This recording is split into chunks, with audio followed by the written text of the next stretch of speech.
Hello दोस्तों, नमस्कार। स्वागत है आप सभी का आपके अपने YouTube channel result with Gautam sir पर। तो कैसे हैं आप सभी लोग। आज हम बात करने वाले हैं आपकी यूपी स्पेशल से जो क्लास चल रही थी आपकी, उस सब्जेक्ट में हमने जो पिछली क्लास हुई उसको अकबर को हमने पढ़ा था। और आज की जो क्लास है आप लोगों की, अकबर का एक धर्म स्टार्ट किया था उसने, जिसको हम कहते हैं दीन ए इलाही। तो दीन ए इलाही धर्म के विषय में हम लोग बात करेंगे कि उसका धर्म जो दीन ए इलाही था उसने क्या, कैसे और किस लिए स्टार्ट किया, उसकी क्या शैक्षिक नीतियाँ थी। और हम बात करेंगे उससे संबंधित एक मनसबदारी व्यवस्था हुआ करती, जो मंगोलकारी व्यवस्था हुआ करती थी। उस मंगोलकारी व्यवस्था मनसबदारी के बारे में हम लोग जानेंगे। और अकबर से इसके विषय में अकबर ने क्या क्या अपने शासन में, प्रशासन में लागू करवाया और किस किस ने दीन ए इलाही को ग्रहण किया, तो इसके बारे में हम लोग आज चर्चा करते हैं। मैंने आपको कल भी बताया था और आज भी बताता हूँ कि जो अकबर था, अकबर के नवरत्न हुआ करते थे। नवरत्नों में से आपके दो रत्नों को मैंने बताया था उत्तर प्रदेश से हुआ करते थे। उसमें से एक तो था बीरबल और दूसरा आपका हुआ था जिसने बंदोबस्त को स्टार्ट किया था, टोडरमल ने। मैं बात कर रहा था आपसे कि दीन ए इलाही जो अकबर का धर्म हुआ, इसके बारे में हम लोग पहले बात करेंगे कि दीन ए इलाही क्या हुआ। दीन ए इलाही दरअसल में हुआ क्या था, अकबर ये चाहता था कि देखिए किसी भी धर्म में हमको विश्वास नहीं आ रहा है, तो हमें कहीं ना कहीं धर्म में तो विश्वास करना ही पड़ेगा, क्योंकि हमें चलाने के लिए, सत्ता को चलाने के लिए, राजकाज को चलाने के लिए कहीं ना कहीं धर्म की आड़ में बहुत सारी चीज़ें की जाती हैं। तो उसलिए इसलिए भी, और अकबर चाहता था कि कोई ऐसा धर्म हो जिसमें हमारी संतुष्टि सबसे ज़्यादा हो और सर्वोच्च हो हमारी संतुष्टि, मतलब ज़्यादा से ज़्यादा हम हमें संतुष्ट कर सके, कोई ऐसा धर्म चाहिए।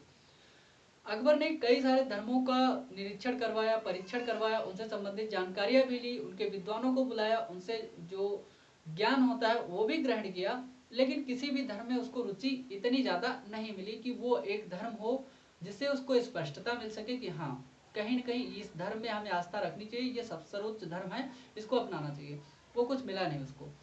तो उसने क्या किया, एक अपना खुद का धर्म चलाया जिसका नाम रखा उसने दीन ए इलाही। ये धर्म जो हुआ आपका दीन ए इलाही, इस धर्म के अंतर्गत कई सारे धर्मों की अच्छी अच्छी बातों को इस धर्म में पिरोया गया, अकबर के द्वारा पिरोया गया, और उस धर्म को नया नाम दिया गया दीन ए इलाही। अर्थात इस धर्म के लिए उसने क्या किया, सुलह एक कुल की नीति भी अपनाई अकबर ने, जिसका अर्थ होता था सभी के लिए शांति। इसका भी मतलब स्वरूप जो है, विस्तार रूप उसने अकबर ने रखा और बहुत से राजाओं को, राज्यों को एक सुलहनामे पर रखवा करके उनके साथ में शांति का जो वर्चस्व था उसको कायम किया। तो आज हम बात करने वाले हैं, आपके सबसे पहले बात करेंगे कि दीन ए इलाही क्या था और कैसा था। मैंने आपके बात को बताया कि अकबर जो था, अकबर की जो रुचि हुआ करती थी, अकबर की रुचि क्या था, अकबर की जो रुचि हुआ करती थी आपके धर्म और दर्शन दोनों में हुआ करती थी। किसमें, धर्म में और दर्शन में, धर्म और दर्शन दोनों में हुआ करती थी अकबर की रुचि। ठीक है, दोनों में होती थी। अब मैं बात कर रहा था आपसे कि जो अकबर था इसने क्या स्टार्ट किया था, अपना खुद का धर्म स्टार्ट किया। क्यों, क्योंकि ये कई सारे धर्मों के विद्वानों को बुलाता है और इसने क्या किया, उनसे संतुष्ट नहीं हुआ। अकबर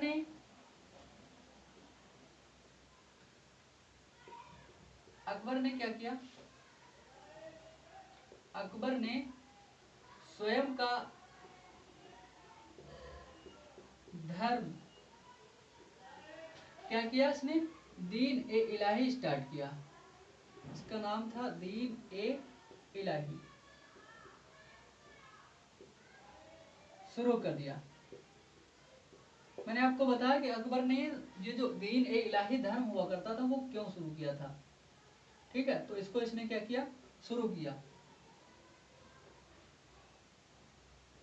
ठीक है, तो बात ये हुई कि जो अकबर हुआ करता था, अकबर के अपने टाइम काल में जो बहुत सारे विद्वान हुआ करते थे, लेकिन बात ये थी कि जो अकबर हुआ करता था इसने क्या किया, अपने धर्म के प्रचार और प्रसार के लिए सुलह एक कुल की नीति को अपनाया। इसने प्रचार और प्रसार के लिए नहीं, मतलब वो अपने शांति और व्यवस्था को कायम करने के लिए अपने राज्य में इसने सुलह एक कुल की नीति, सुलह एक कुल मतलब किसी से कोई किसी भी धर्म का जो है अनुपालन करे और उससे उसे कोई भी फर्क ना पड़े, सुलह एक कुल की नीति अपनाई। क्या किया? सुलह एक कुल की नीति अपनाई। और क्या किया? इस सुलह एक कुल का जो अर्थ हुआ करता था,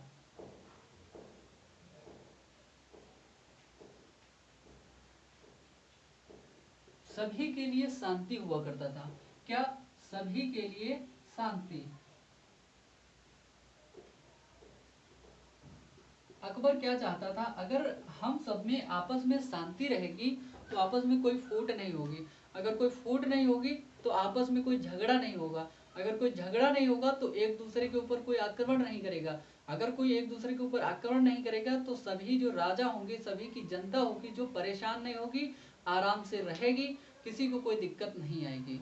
जैसे सब लोग अपने अपने अपने राज्य में रह रहे हैं, अपने अपने धर्म को मान रहे हैं, किसी भी धर्म में कोई दखल अंदाजी नहीं करेगा, तो वो आराम से पूरी जनता भी रहेगी, राजा भी रहेगा, राजकाज भी चलेगा, जनता भी खुश होगी, राजा भी खुश होगा, जो उसका मंत्री है वो सब राजकाज, जो सेना है वो भी खुश रहेगी।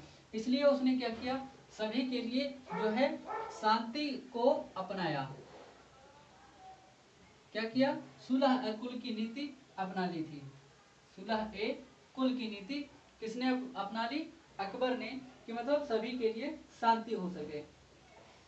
अकबर ने क्या किया? अपने यहाँ पर एक इबादत खाना बनवाया, फतेहपुर सीकरी में एक इबादत खाना बनवाया, और उस इबादत खाने में मतलब अकबर जो है विभिन्न प्रकार के लोगों के धर्मों के जो विद्वान हुआ करते थे उनके साथ में चर्चा किया करता था, विचार विमर्श किया करता था कि किस धर्म में कौन सी अच्छी बात है और कौन सी बात हमें अपने धर्म में लेनी चाहिए। तो अकबर ने क्या किया? अकबर ने कब? 1575 ईस्वी में, 1575 ईस्वी में क्या बनाया? कहां पर? फतेहपुर सीकरी में। फतेहपुर सीकरी में इसने क्या किया? फतेहपुर सीकरी में इबादत खाने का निर्माण करवाता है। क्या बनवाता है? इबादत खाने का निर्माण करवाता है, इबादत खाना बनवाता है। ठीक है, जब इबादत खाना बनवा दिया तो इस इबादत खाने का मुख्य उद्देश्य क्या हुआ करता था? इसने 1575 में इस इबादत खाने का निर्माण करवाया था। और कहां पर करवाया? फतेहपुर सीकरी में इसका निर्माण करवाया। बात ये होती है, जब अकबर ने इस इबादत खाने का निर्माण करवा दिया 1575 ईस्वी में, तो होता क्या है? इस इबादत खाने में क्या करता था वो? विभिन्न धर्मों के विद्वानों को क्या करता था? विभिन्न धर्मों के विद्वानों से, विभिन्न धर्मों के इस इबादत खाने में क्या करता था? विभिन्न धर्मों के विद्वानों के साथ, विद्वानों के साथ क्या करता था? धर्म पर विशिष्ट चर्चाएं किया करता था। क्या कहता था कि तुम्हारे धर्म में कौन सी अच्छी बात है तुम हमको बताओ, और तुम्हारे धर्म में कौन सी अच्छी बात है हमको बताओ और हमको सिखाओ। विद्वानों के धार्मिक व आध्यात्मिक मुद्दों पर, अध्यात्म का भी वो शौकीन हुआ करता था, आध्यात्मिक मुद्दों पर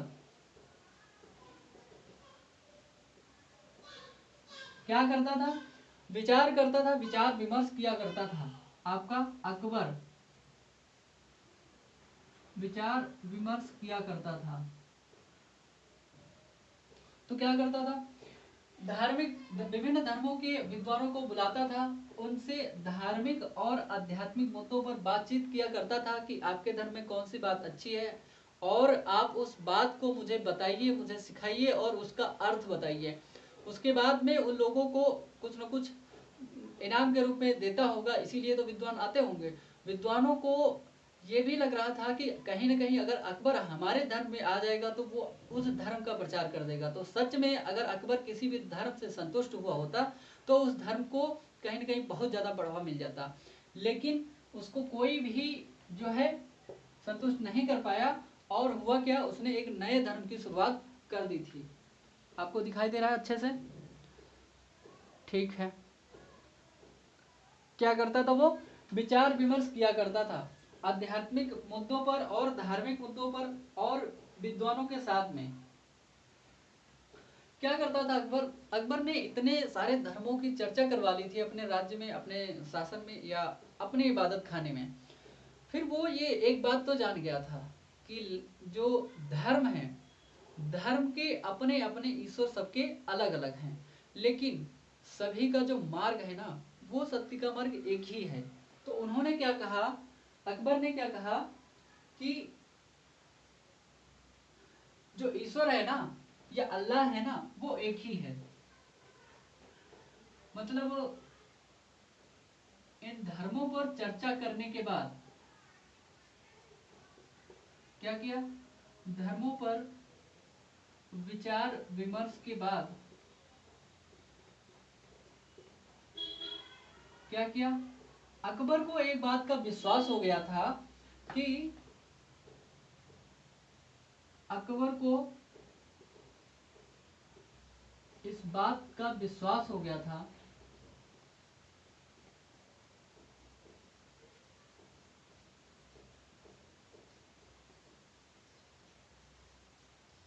अकबर को इस बात का विश्वास हो गया कि ईश्वर तो एक ही है। क्या? ईश्वर तो एक ही है। ईश्वर एक है, उसके रूप या उसको मानने वाले या उसके रूप अलग अलग हैं।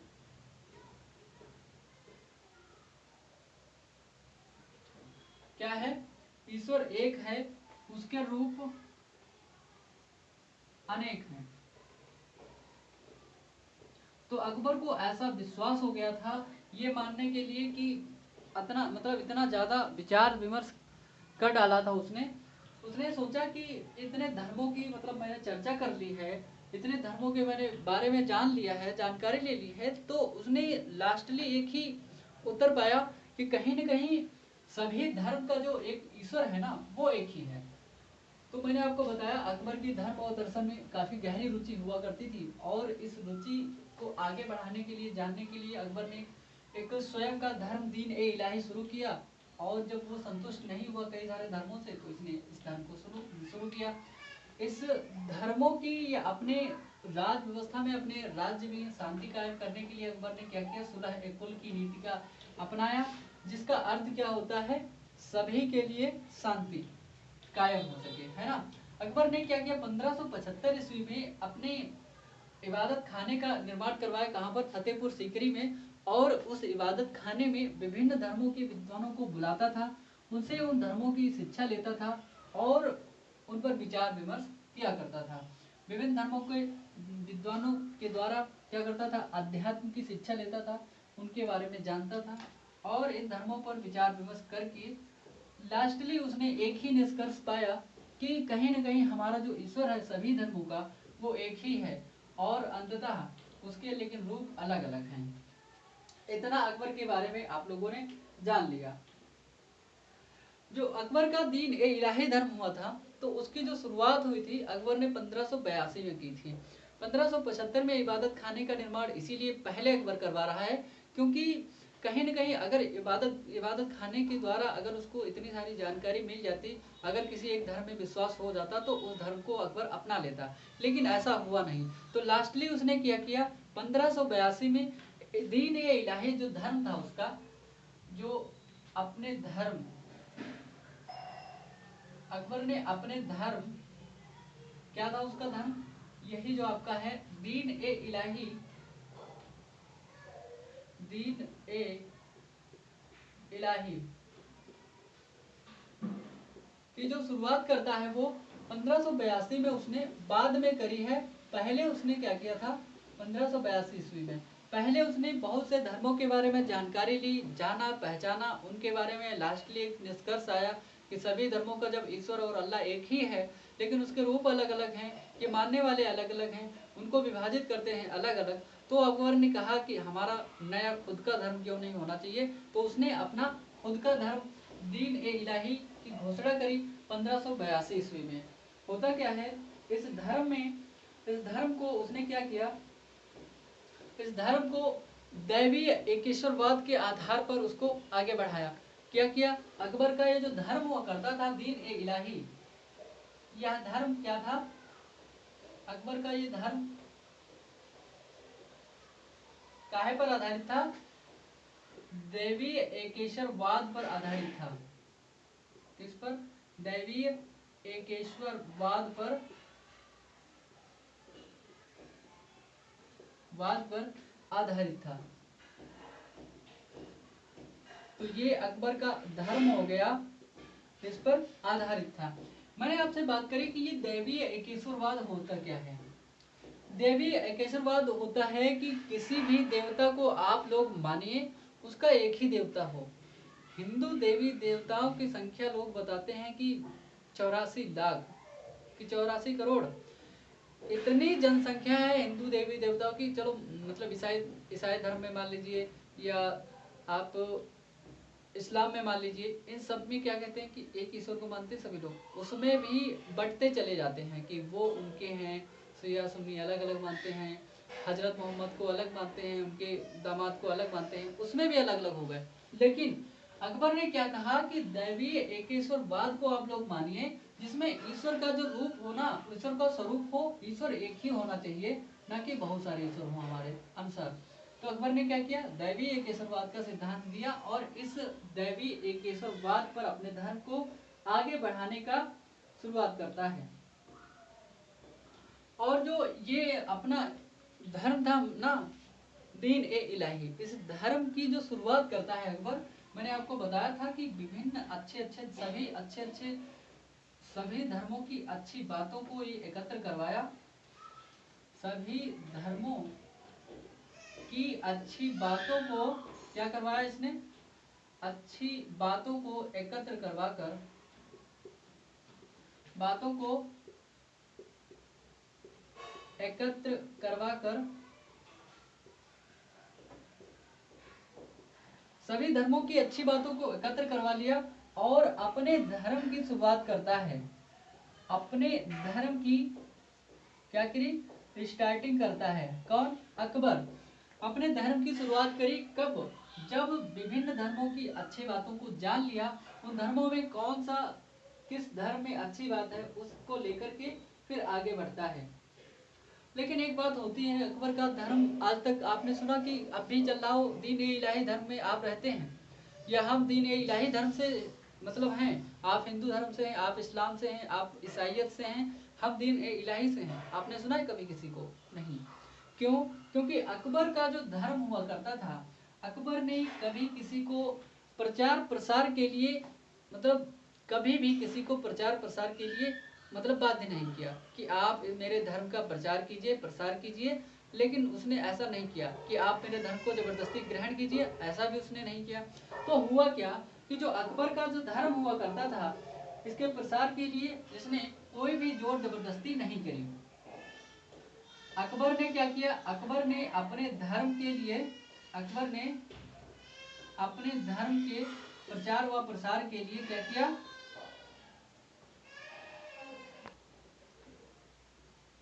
क्या किया अकबर ने अपना जो धर्म हुआ करता था उसका दीन ए इलाही, इसके प्रचार व प्रसार के लिए उसने कभी जोर जबरदस्ती नहीं की। अपने धर्म के प्रचार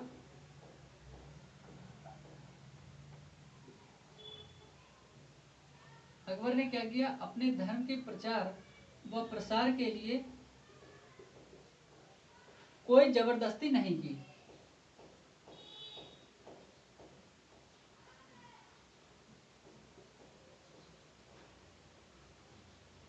जबरदस्ती नहीं की।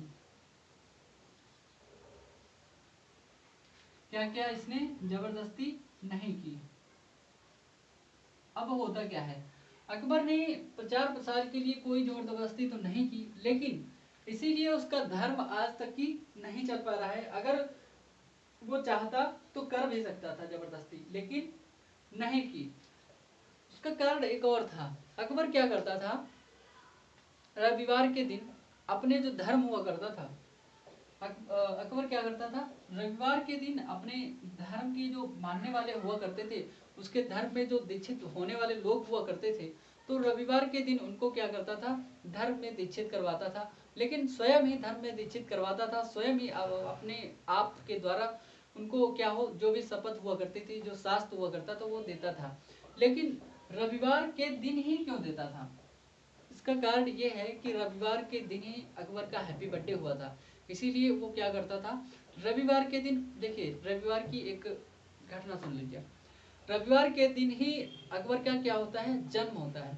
तो रविवार के दिन जब उसका जन्म हुआ, तो अकबर उसी दिन के लिए क्या करता था, अपने धर्म को जो नए लोग हुआ करते थे उनको दीक्षित करवाता था, क्योंकि उसका जिस दिन बर्थडे हुआ करता था रविवार के दिन, इसीलिए। और फिर आगे चल करके होगा क्या, आपका जो जहांगीर होगा, वो जहांगीर क्या करवाएगा, 2 दिन पशुओं की हत्या को बंद करवा देगा। कहेगा कि रविवार को और जो गुरुवार हुआ बृहस्पतिवार को पशुओं की हत्या नहीं होगी, क्योंकि क्योंकि रविवार को अकबर का जन्म हुआ था, और जो बृहस्पतिवार हुआ करता है उस दिन जो आपका जहांगीर होगा, उसका बेटा, उस दिन क्या होगा, उस दिन उसका सिंहासन हुआ करता था, मतलब राज तिलक हुआ था, राज्याभिषेक हुआ था। इसीलिए वो 2 दिन के लिए पशु हत्या को बैन कर देता है, रविवार और बृहस्पतिवार को। इसको हम आगे पढ़ाएंगे।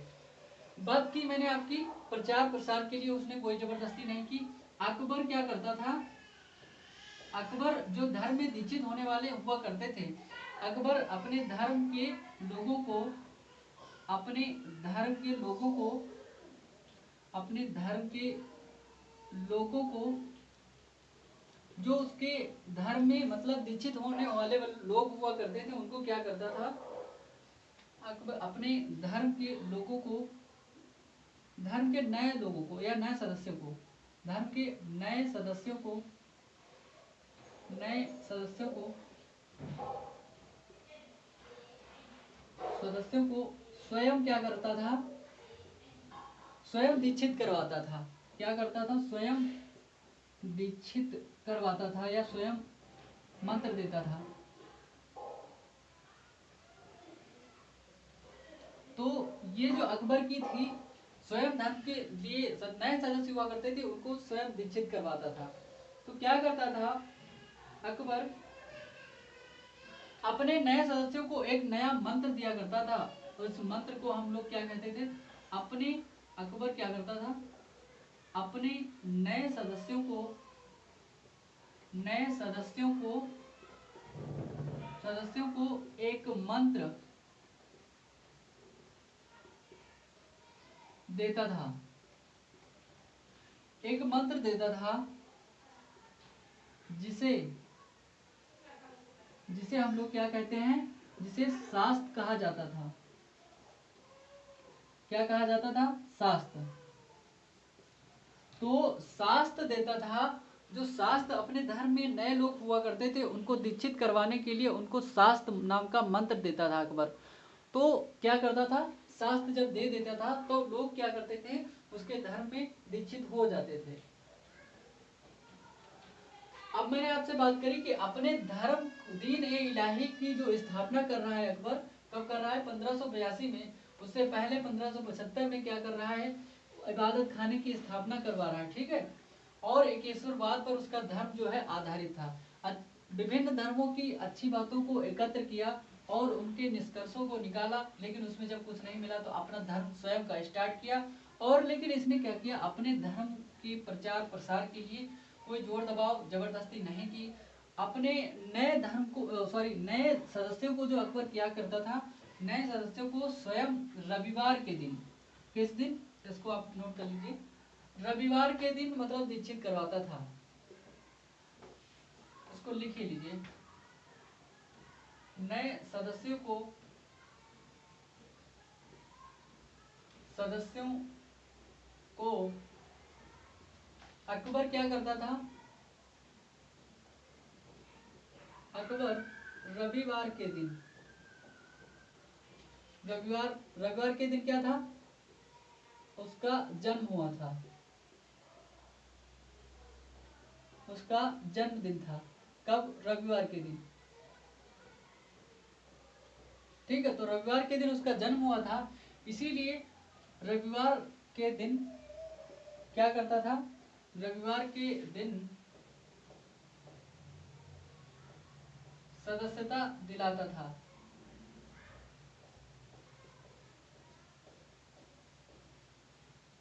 इस दिन, रविवार के दिन वो सदस्यता दिलाता था, नए सदस्यों को धर्म में अपने दीक्षित करवाता था। ठीक है, हुआ क्या, अकबर के जो धर्म में, दीन ए इलाही धर्म में, मैंने आपको बताया था कि बीरबल हिंदू प्रथम और अंतिम राजा होता है कि हिंदू, जिसने हिंदू शासक ने दीन ए इलाही उसका धर्म जो है स्वीकार किया था।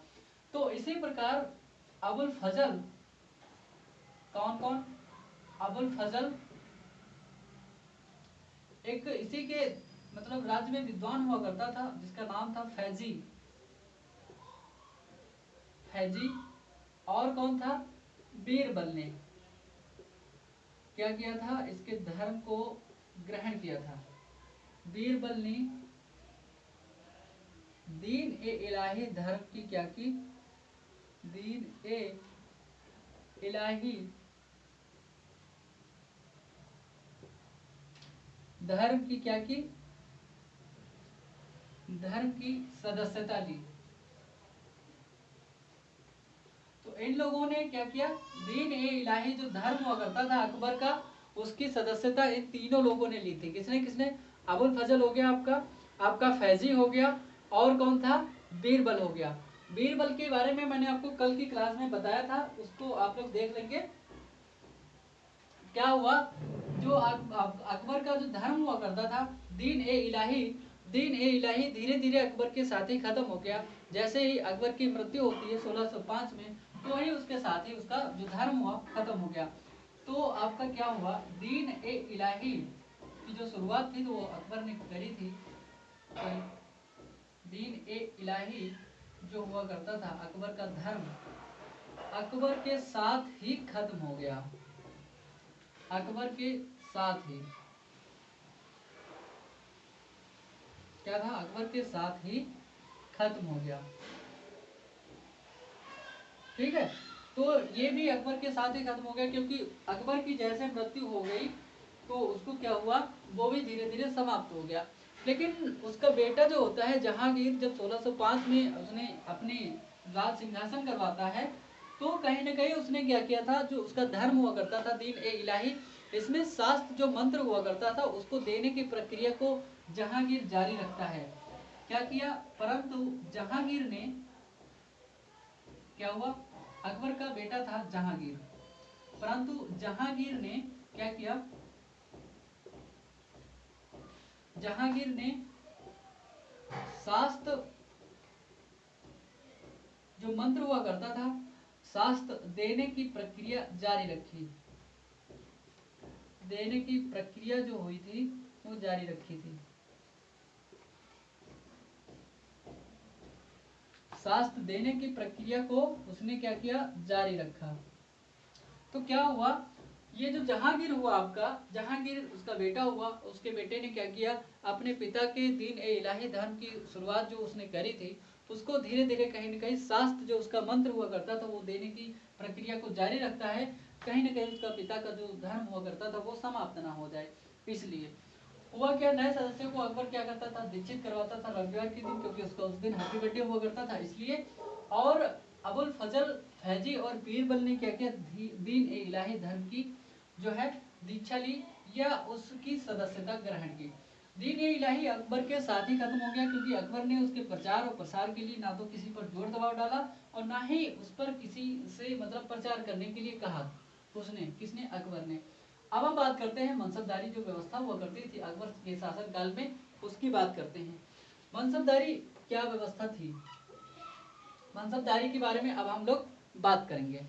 मनसबदारी व्यवस्था भारत की या इनकी मुगलों की व्यवस्था नहीं हुआ करती थी, ये एक मंगोलकारी व्यवस्था हुआ करती थी।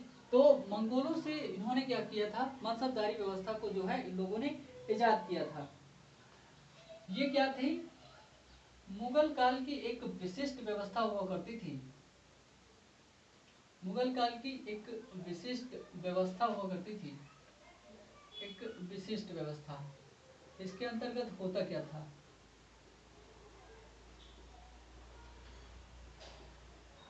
एक विशिष्ट व्यवस्था थी।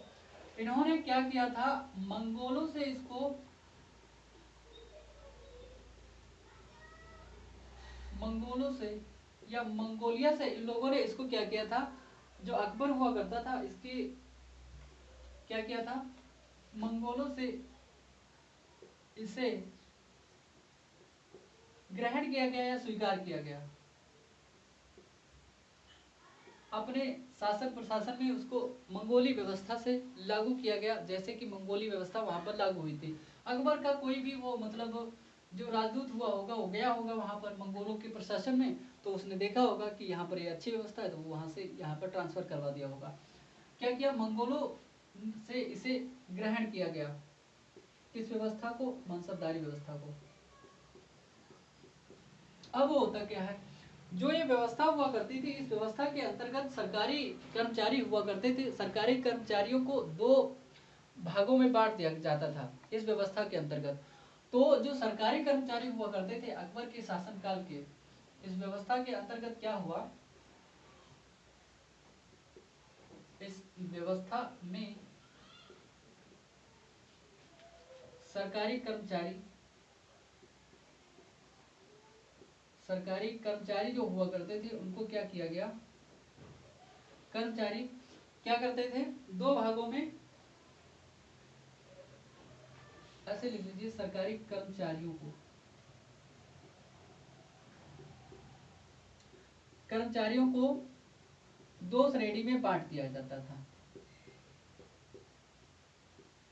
दो श्रेणी में बांटा जाता था।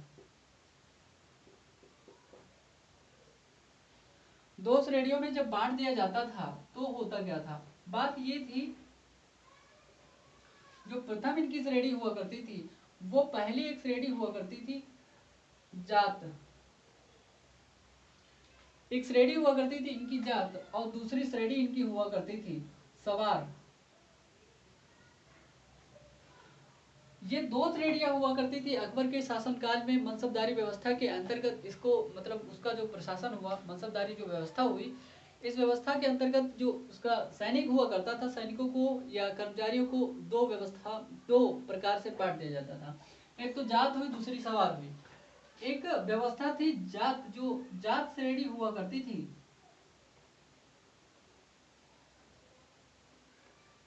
जात श्रेणी के अंतर्गत अकबर क्या करवाता था,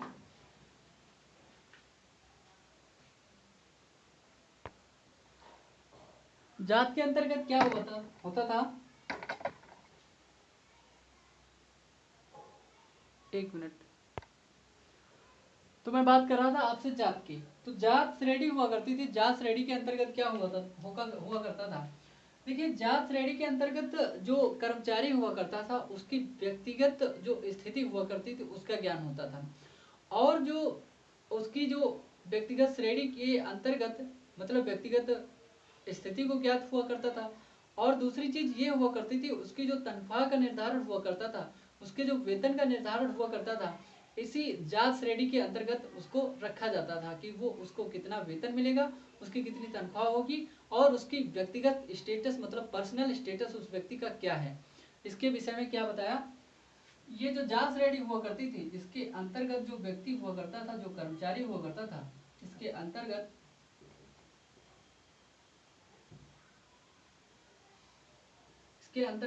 जो कर्मचारी हुआ करता था या सरकारी अधिकारी हुआ करता था, कर्मचारी के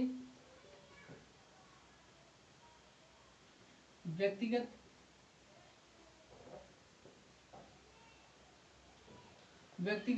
स्थिति, ठीक है, व्यक्तिगत स्थिति और तनख्वाह का निर्धारण होता था या वेतन का निर्धारण होता था, और तनख्वाह का निर्धारण होता था, पता चलता था कि ये व्यक्ति कितनी तनख्वाह उसमें पा रहा होगा, ये पता चल गया आपको। अच्छा, दूसरी एक बात होती थी, ये जात की बात हो गई, और एक श्रेणी हुआ करती थी सवार। तो सवार के अंतर्गत क्या हुआ करता था, सवार श्रेणी में क्या होता था कि जो व्यक्ति हुआ करता था उस व्यक्ति को या मनसबदार को कितने की सेना उसके पास रखनी है वो ज्ञात होता था, किससे, आपकी सवार श्रेणी से। इसके अंतर्गत क्या होता था, सवार के अंतर्गत मनसबदार को क्या करना पड़ता था, जो उसका मनसबदार होता था, मनसबदार को मतलब कितने सैन्य की टुकड़ी रखनी है अपने पास में, उसका ये ज्ञात हुआ करता था। तो मनसबदार सवार श्रेणी के अंतर्गत आता था। वो उसके अंतर्गत क्या था, मनसबदार को सेना की टुकड़ी जो हुआ करती थी, सेना की टुकड़ी का निर्धारण या सेना की टुकड़ी के निर्धारण के लिए के निर्धारण का पता चलता था, टुकड़ी के निर्धारण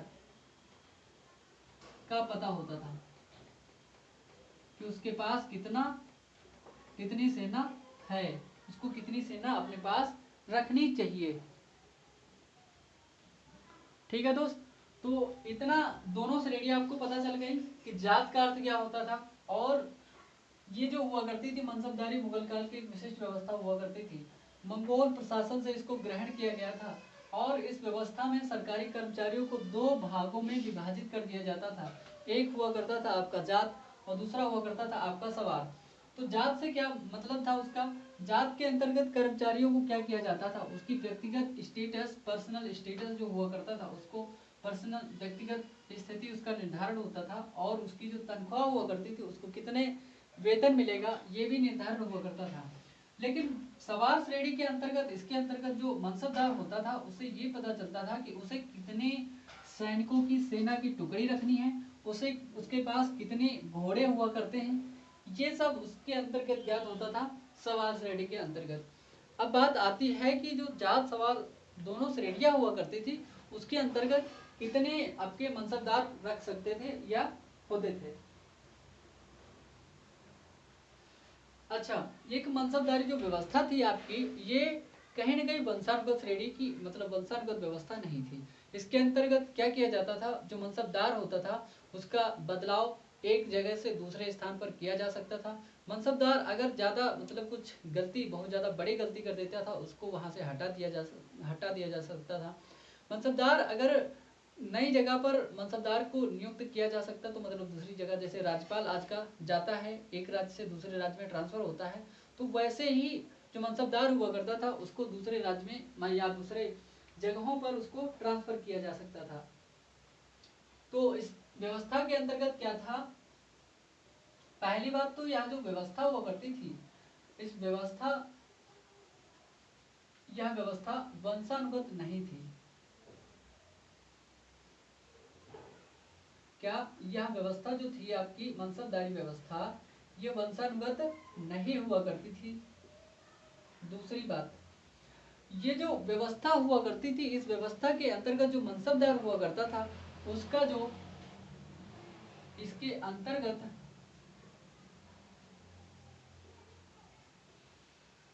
क्या, इसके अंतर्गत ता सही से नहीं बन रहा, क्या बात है, इसके अंतर्गत क्या था,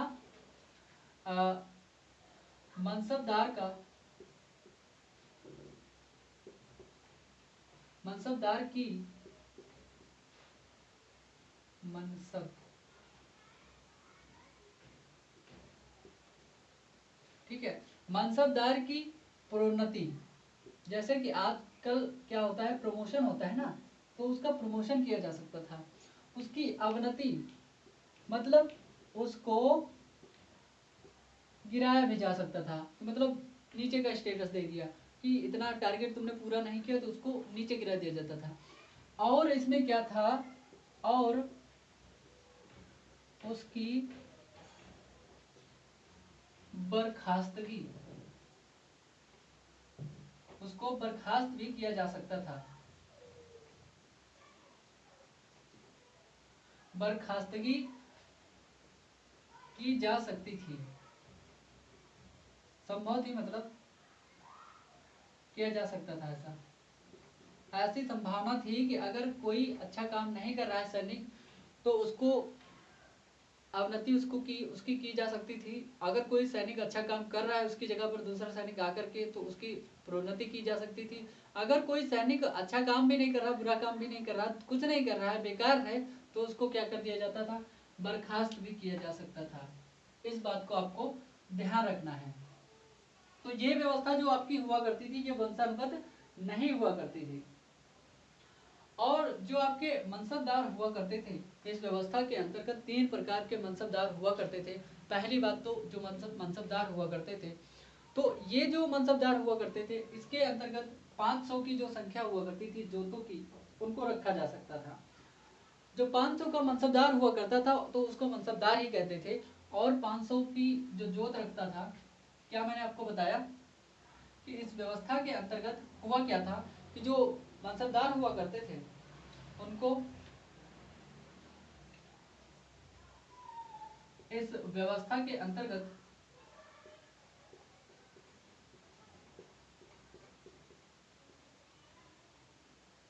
मनसबदारों की 3 श्रेणियां बनाई गई। मनसबदारों को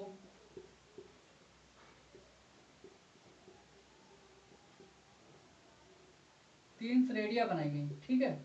इनको अलग अलग विभाजित कर दिया गया।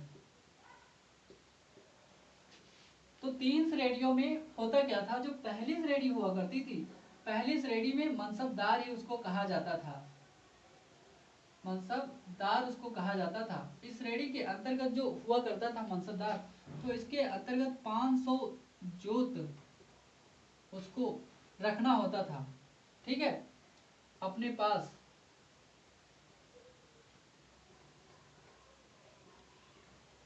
रखना होता था 500 जोत। दूसरा जो आपका मनसबदार होता था, दूसरे प्रकार का मनसबदार होता था, इसको हम लोग क्या नाम देते थे, इसको हम कहते थे अमीर। तो अमीर नाम का जो मनसबदार हुआ करता था, इसके अंतर्गत जो 500 से लेकर के 2500 जोत यहाँ पर रखे जाते थे, अपने पास रखना होता था। तो अगर कोई भी मनसबदार हुआ और उसके पास 500 से लेकर के 2500 जोत के बराबर मतलब जो जमीन हुआ करती थी, जो घोड़े हुआ करते थे वो रखता था, तो उसको अमीर कहा जाता था।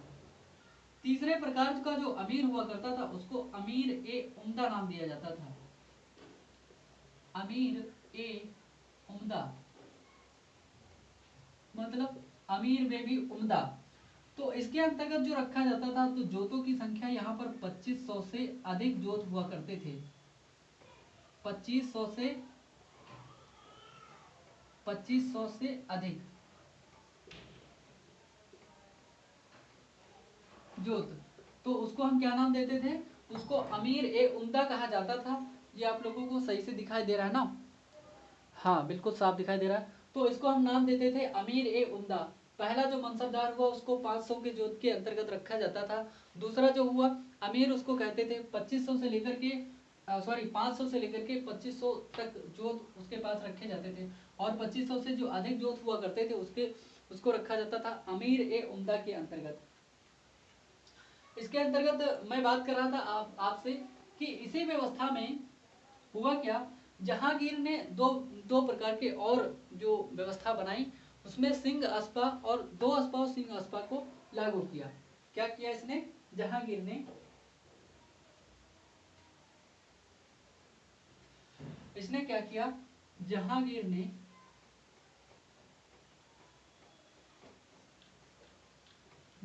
ने क्या किया, सिंह अस्पा दो अस्पा और सिंह अस्पा,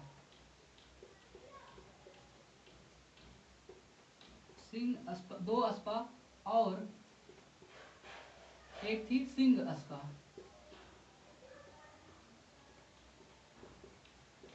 ये जो व्यवस्था लेकर के आया, तो जहांगीर लेकर के आया। क्या किया इसने, सिंह अस्पा और दो अस्पा व्यवस्था लाया। कौन लाया? जहांगीर लाया। इसका जो अर्थ हुआ करता था, इसको मिटा करके ऊपर लिखते हैं, यह व्यवस्था कौन लाया? वंशानुगत नहीं थी आपकी, जो आपकी मनसबदारी व्यवस्था हुआ करती थी। इसके अंदर मनसबदार की प्रोन्नति, अवनति और इसका क्या था, इसकी बर्खास्तगी की जा सकती थी। इस व्यवस्था के अंतर्गत मनसबदार की 3 श्रेणियां बनाई गई। पहला जो मनसबदार हुआ उसके अंतर्गत 500 जोत अपने पास रखने होते थे। दूसरे अमीर के अंतर्गत 500 से लेकर के 2500 के बीच में अपने पास रखने होते थे जोत, और अमीर ए उमदा के पास में क्या 2500 से ज्यादा रखने पड़ते थे जोत। और जहांगीर ने क्या किया, सिंह अस्पा और 2 अस्पा अपने साथ में अपने शहर अपने समय में लागू करवाया। सिंह अस्पा और 2 अस्पा का मतलब हुआ करता था, सिंह अस्पा और 2 अस्पा, इसके अंतर्गत होता क्या था? इन दोनों व्यवस्थाओं के अंतर्गत क्या होता था, घुड़सवार को, जो भी घुड़सवार होता था उसका, घुड़सवार को एक निश्चित मात्रा में क्या हुआ करता था, एक निश्चित मात्रा में घोड़ों की संख्या रखनी होती थी। कि मतलब घोड़ों की संख्या आपको रखनी होती थी, घोड़ों की संख्या रखनी पड़ती थी, कि अगर आपके पास इतने घोड़े हैं तो आप ये व्यवस्था के अंतर्गत आते हैं। तो इसने क्या किया, कि सिंह अस्पा दो अस्पा सिंह अस्पा की जो व्यवस्था को लाया। इसके अंतर्गत जो घुड़सवार हुआ करता था उसको एक निश्चित मात्रा में, इसको घोड़ों की संख्या जो हुआ करती थी उसको रखना होता था। और इसने क्या किया, इसको जहांगीर ने अपने शासनकाल में लागू करवाया। मैं आपसे बात कर रहा था, एक व्यवस्था का नाम सुना होगा आपने, मनसबदारी व्यवस्था, और दूसरी व्यवस्था आपकी एकता व्यवस्था हुआ करती थी। तो जो मनसबदारी व्यवस्था हुआ करती थी, इसमें और मनसबदारी व्यवस्था और एकता व्यवस्था में अंतर क्या था, मूल अंतर क्या था? मनसबदारी और एकता व्यवस्था,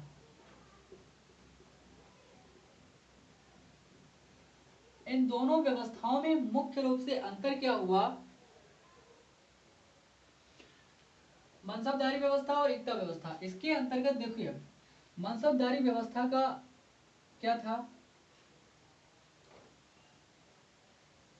यहां से लिख लीजिए आप। मनसबदारी व्यवस्था में क्या होता था, मनसबदारी व्यवस्था में जो भी अधिकारी, जो भी कर्मचारी हुआ करता था, जरूरी नहीं है कि वो अपने ही राज्य में, अपने ही क्षेत्र में रहे, वो अन्य क्षेत्रों में जाकर के काम किया करता था। क्या हुआ करता था मनसबदारी व्यवस्था में? कौन, जो अधिकारी और कर्मचारी हुआ करते थे,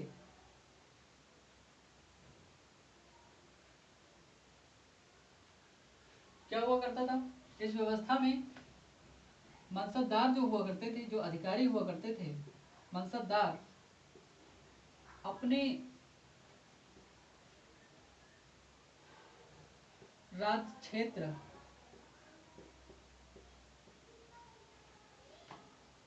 अपने ना तो अपने, अच्छा ना तो, इसको ना तो लिख लीजिए, ना तो अपने राज्य क्षेत्र में रहते थे और ना ही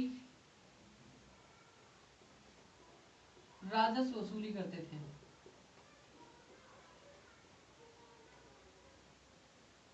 ये लोग ना तो अपने क्षेत्र में रहा करते थे और ना ही अपने क्षेत्र में राजस्व की वसूली किया करते थे, तथा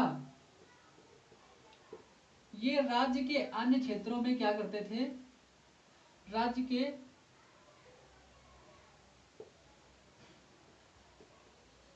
अन्य क्षेत्रों में क्या किया करते थे, अन्य क्षेत्रों में अपनी सेवा देते थे, सेवा दिया करते थे। अब होता क्या है, ये जो आपके हुआ करते थे ये मनसबदार, लेकिन हुआ क्या, लेकिन ये लोग अपने, लेकिन ये मतलब मनसबदार अपने क्षेत्र के या अपने जागीर के, ऐसे लिख लीजिए, अपने जागीर के राजस्व के क्या हुआ करता था, राजस्व के अधिकारी हुआ करता थे। लेकिन इनके जो जागीर में क्षेत्र में जो भी राजस्व आता था, इनके उनका आधिपत्य इन पर इनको इनका हुआ करता था। क्या हुआ करता था, जागीर के राजस्व के मतलब इनको हकदार हुआ करते थे, हकदार होते थे। होता क्या था, लेकिन आपकी जो मनसबदारी व्यवस्था थी इसके अंतर्गत ये हुआ। लेकिन जो एकता व्यवस्था थी, मैंने आपको पिछले वीडियो में मैंने आपको बताया है, पढ़ाया ही। और जो एकता व्यवस्था हुआ करती थी इसके अंतर्गत क्या था, एकता व्यवस्था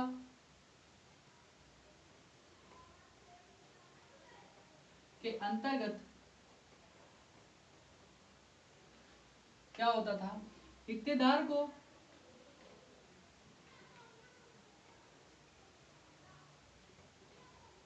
अपने राज्य क्षेत्र में या अपनी जागीर में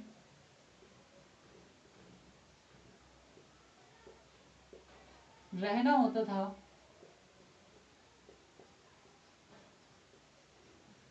अपनी जागीर में रहना होता था, तथा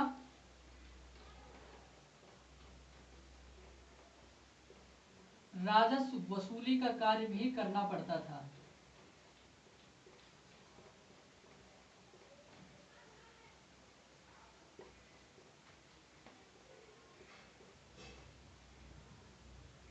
करना पड़ता था। आप लोग समझ गए होंगे कि इन दोनों में अंतर क्या था, इन दोनों में अंतर क्या था। एकता व्यवस्था के अंतर्गत इक्तेदार को क्या करना पड़ता था, अपनी जो जागीर हुआ करती थी इसको अपनी ही जागीर में रहना पड़ता था, और क्या करना पड़ता था, राजस्व वसूली का कार्य भी इसको करना पड़ता था, जो इक्तेदार हुआ करता था। ठीक है। और जो मनसबदार हुआ करता था वो राज्य के अपने क्षेत्र में या जागीर में नहीं रहा करता था, वो उसकी जो जागीर अपनी हुआ करती थी उस राजस्व का उसके अधिकारी तो हुआ करता था, उसका जो राजस्व का हकदार हुआ करता था, लेकिन वो राज्य के अन्य हिस्सों में, बाहर के हिस्सों में, दूसरे दूसरे राज्य के हिस्सों में क्या करता था, अपनी सेवाएं दिया करता था। तो आज की जो क्लास है दहसाला, जो सॉरी जो दीन ए इलाही, जो मैंने आपको धर्म के बारे में बताया, पढ़ाया, और जो मनसबदारी व्यवस्था हुई अकबर की, ये आपको समझ में आई नहीं आई, कितना समझ में आया आप लोग कमेंट बॉक्स में कमेंट करेंगे। और यूपी स्पेशल की जो क्लास है धीरे धीरे मध्यकाल आपको समाप्त होने वाला है, और मध्यकाल समाप्त होने के बाद में आधुनिक जो उत्तर प्रदेश का इतिहास है उसको हम लोग स्टार्ट करेंगे। और आज की क्लास आप लोग देखेंगे, पिछले वीडियो को देखकर ही आगे की क्लास देखेंगे। और जियोग्राफी की जो प्लेलिस्ट है उसको हमने बना दिया है, उसको आप लोग क्रमवार देख लेंगे। तब तक के लिए आप सभी का धन्यवाद, नमस्कार। देखते रहिए और अपनी पढ़ाई को जारी रखिए।